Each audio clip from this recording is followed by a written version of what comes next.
Tonight on Steelers Talk, Dexter Lawrence, one of, if not the best nose tackle in the National Football League, has requested a trade away from the New York Football Giants. Should the Pittsburgh Steelers be interested? I'll cover that at the top of today's show. Then Joey Porter Jr. says that he is a top 5 cornerback in the NFL right now. Do I agree with that? I'll let you guys know later on in the show. And then also the NFL has announced the offseason program dates for the Pittsburgh Steelers under new head coach Mike McCarthy. It's definitely coming up sooner than you think here, so we'll cover that at the end of today's show. Now, just so you guys know, I actually have been starting to put out my very in-depth QB scouting reports based on my film study on my X account. I've already put out my scouting reports on Fernando Mendoza, Ty Simpson, and Garrett Nussmeier. I'm going to be putting out Drew Allers tomorrow, and then we're going to continue on with this quarterback class as the week goes on. So if you guys want to see my in-depth scouting reports on these quarterbacks, I cover everything from their pros to their cons, my grade for them,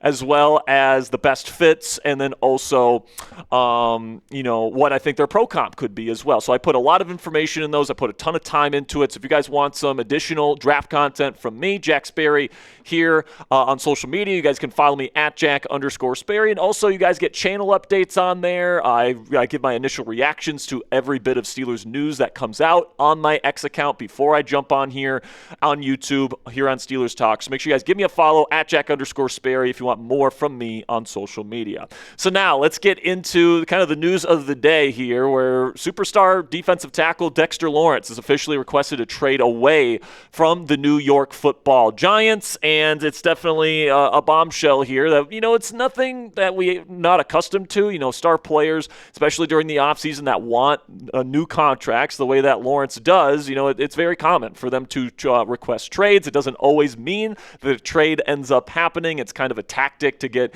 the team to come to the table and pony up some more dough on their current contracts. And this is what Adam Schefter from ESPN had to say today in the initial reporting. ESPN sources, Giants All-Pro defensive tackle Dexter Lawrence has requested a trade, and he will not be participating in the team's offseason workout program that opens on Tuesday. Lawrence and the Giants have been through 2 off-seasons attempting to negotiate a contract reflecting his value to the Giants over the last 3 years, but there has not been any progress per sources. So, of course, the question as a Steelers fan that's on your mind is, should the Pittsburgh Steelers make a play for Dexter Lawrence? And, obviously, if you bring in a player of this caliber and you combine him with the talents of TJ Watt and Alex Highsmith and Cam Hayward and Derek Harmon, I think that the Steelers already have a good case to at least be a top 3 defensive line in the league. You add a guy like Dexter Lawrence, this is going to be probably the best and most talented defensive line in the National Football League heading into 2026. Now, Dex is 28 years old, so he's getting up there, but he's not super old yet. He's a 2-time second-team All-Pro selection, a 3-time Pro Bowler,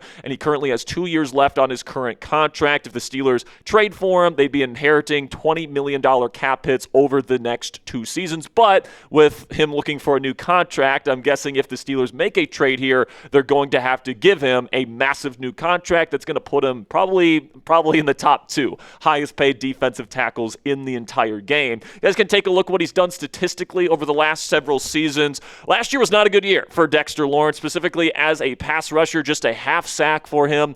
Last year, the TFLs went down. He didn't force a fumble, but, in some of his more impactful years, he had 9 sacks in 2024, 7.5 in 2022, and he had 9 sacks in just 12 games played in 2024. So the thing about Dex is that he's an excellent run stuffer, one of the best run-stuffing nose tackles in the game, but he's also athletic enough to impact the pocket, impact the quarterback, and be a true pass rusher while still being that dominant run defender, taking on double teams, etc. And Pittsburgh, in my opinion, certainly doesn't need to get Dexter Lawrence. They certainly don't have to overpay to get him, because this is already a very good defensive line, in my opinion. Of course, you've got Watt and Highsmith on the exterior there at the outside linebacker positions. You still got Cam Hayward and Derek Harmon. Sebastian Joseph Day is being brought in here as this team's new nose tackle. You still have Keeanu Benton in here. The team still likes Y.A. Black and Otto, and I think that they've got some pretty good depth at this position already, so they don't need to make this kind of move.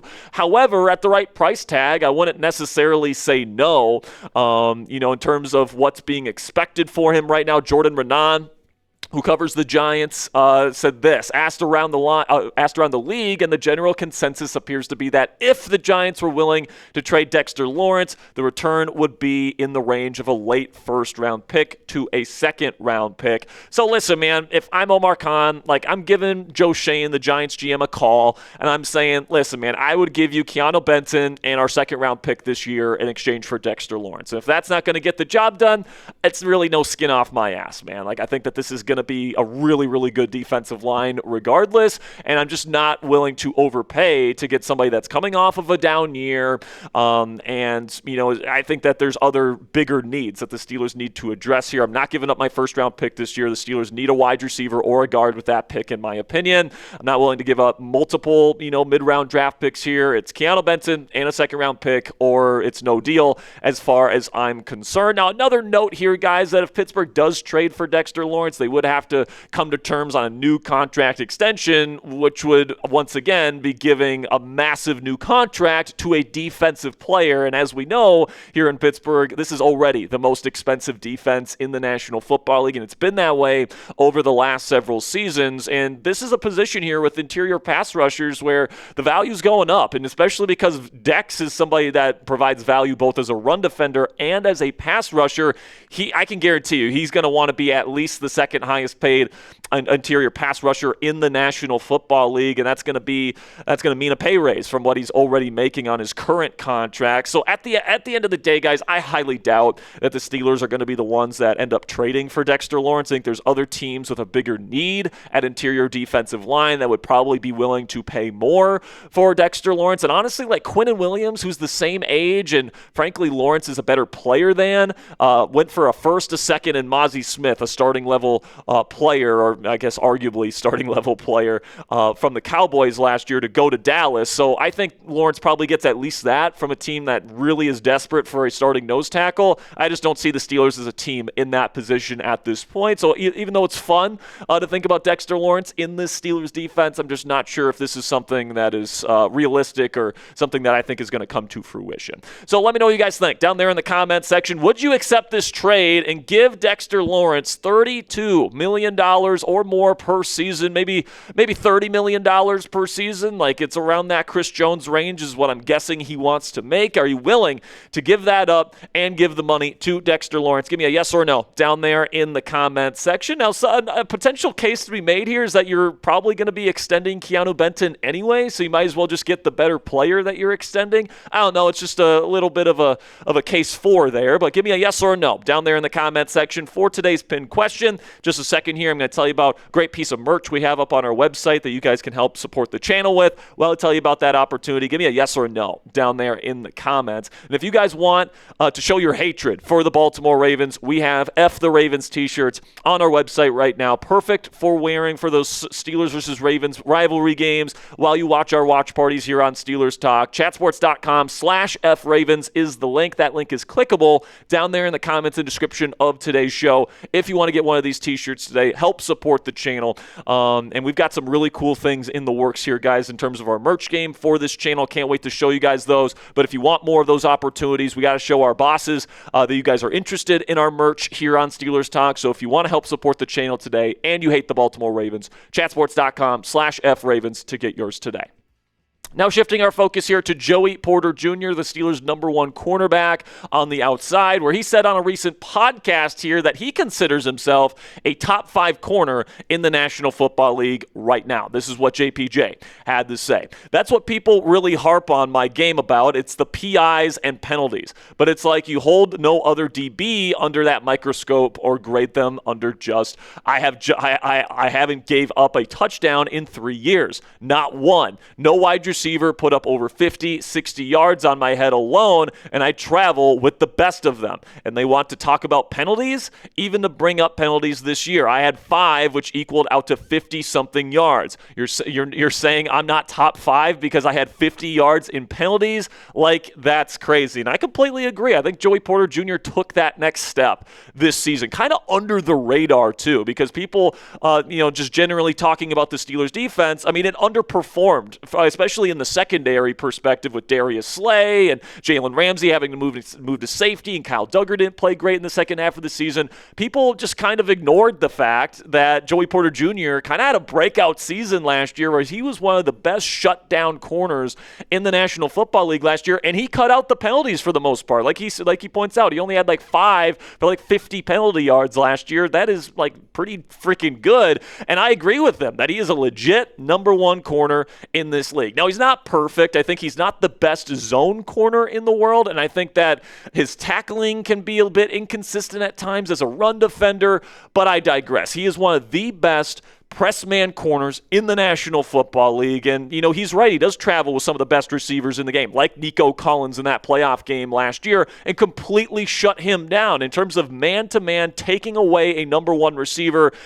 You can make an argument that Joey Porter Jr. is in that top 5 conversation at that particular skill set. Now, a fair warning here, Joey Porter Jr., because he views himself in this way as a top 5 corner in the National Football League, he's going to want to get paid like one, and he's going to want to get a massive payday this offseason if he's going to agree to like a 3 or 4 year extension to stay here with the Pittsburgh Steelers. You guys can take a look here at the highest paid corners in football as it stands right now. The corner market currently stands at $31 million per season, broken by Trent McDuffie when he was traded to the Los Angeles Rams this year. And then you got guys like Sauce Gardner and Derek Stingley making $30, and then there's a little bit of a tier gap there with J.C. Horn at number 4 making $25 million per season. And guys, in terms of what I think Joey Porter Jr. is going to want, I think he's going to want at least what J.C. Horn got with $25 million per season, but I would not be surprised at all if Joey Porter Jr. is asking for $30 million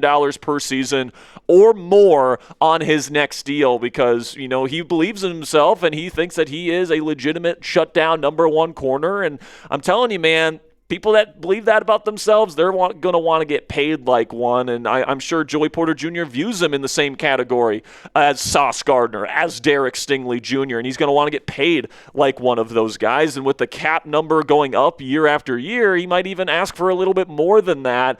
Will he get that? I don't know. I'm guessing the Steelers probably won't make him the highest paid corner in football, but I do think that something between the ranges of $25 and $30 million is something that we have to start kind of preparing ourselves for as Steelers fans here, because that cornerback market is going up year after year at this point. So what say you guys? Let me know down there in the comment section. Would you pay Joey Porter Jr. $30 million per season, or even more than that, to keep him in a Steelers uniform long term? Give me an S if you would sign him to that, or type P if you would pass on that. Let me know what you guys think down there in the comment section. Now, this weekend, the Pittsburgh Steelers offseason program dates were officially announced, and obviously with Mike McCarthy being a new head coach here in Pittsburgh, the Steelers have a 2-week head start on phase 1 to kind of install the scheme and all that different stuff, get players acclimated to the coaching staff, early meetings, that stuff like that. Teams with new head coaches get to start a little bit earlier, and tomorrow is actually the start of the offseason program for the Pittsburgh Steelers. They start on April 7th, so Mike McCarthy and his new coaching staff are going to be introducing themselves to all these players that end up showing up tomorrow. They'll be able to go through meetings. They'll be able to lift. They'll be able to do certain conditioning stuff. They won't be able to, do any on-field workout stuff for a couple of weeks until we get to phase 2. But it's definitely, time to start ramping up here in Pittsburgh. The voluntary minicamp is expected to take place shortly before the NFL draft, April 20th through the 22nd. So literally right up until the start of the NFL draft. I'm sure that that's going to be an opportunity for a certain quarterback to show up that we'll talk about here in a second. But then the OTA workout dates, the OTAs is when you're allowed to do some 7-on-7 scrimmage drills, 11-on-11 stuff. That's going to be taking place on May 18th, May 20th through the 21st, May 26th, May 28th through the 29th, June 8th through the 9th, and then June 11th through the 12th. So you actually have 2 sets of OTAs that are going to be happening after the mandatory minicamp, which is taking place on June 2nd through the 4th, right up close to my wedding date, by the way. But my guess here, guys, is that Pittsburgh would probably probably like Aaron Rodgers to attend the voluntary minicamp and OTAs. Now, Rodgers is pretty much well known as somebody that doesn't like to do kind of the voluntary kind of offseason workout stuff, and I'm sure the Steelers are fine with him missing certain meetings here in phase 1 and conditioning and stuff like that. I'm sure Rodgers would prefer to stay in California with his new wife and enjoy his offseason for a little bit longer. But I don't think it's a coincidence here that they scheduled that voluntary workout kind of mini camp area there before the NFL draft. And I think they kind of want Rodgers to make a decision before that. And I think they want Rodgers to attend that to kind of, say, yes, this is going to be our starting quarterback this year. We have everybody in place here. Everyone is kind of familiar. And Rodgers has already played in a McCarthy offense, so I'm sure he doesn't necessarily need the phase 1 and even phase 2 stuff of this program here. But, he can show up there for the week before the draft, kind of, say, yes, I am signing a contract. Yes, I'm committing to this year's football team, all that different stuff. And then he can contribute to all the OTAs that are going to be happening after the NFL draft. And I think that's more Aaron Rodgers' speed, right? Rodgers likes the 7-on-7 competitions in practice, the 11-on-11 stuff, where they can really start to build chemistry and build this year's offense. So I think that we get the quote-unquote decision from Aaron Rodgers probably next week, because I think he's going to want to have that decision made and the contract signed before that voluntary mini camp begins on April 20th, which is quickly approaching. And I think maybe later in the week, next week, maybe a Thursday or Friday, we'll get word that Aaron Rodgers is officially going to be signing on. And I think if I had to guess right now, I think he will attend that voluntary mini camp before we get the NFL draft started in just a few weeks. So predict it for me down there in the comments section. Will we get an Aaron Rodgers quote-unquote decision? Because I think Rodgers has pretty much already made his decision. It's just about making it official and signing on the dotted line at this point. But will we get a decision from Rodgers after or before the NFL draft this year? Type B if you think we get one before, or type A if you think Rodgers waits till after like he did last offseason. All right, that'll be it for today's edition of Steelers Talk by Chat Sports. Thank you guys so much for joining me here today. We got a bunch of great content lined up for you guys as the week goes on here on the channel, guys. So if you don't want to miss any of it, and it's all free, by the way, make sure you guys click that subscribe button if you haven't already. And until next time, guys, here we go, Steelers.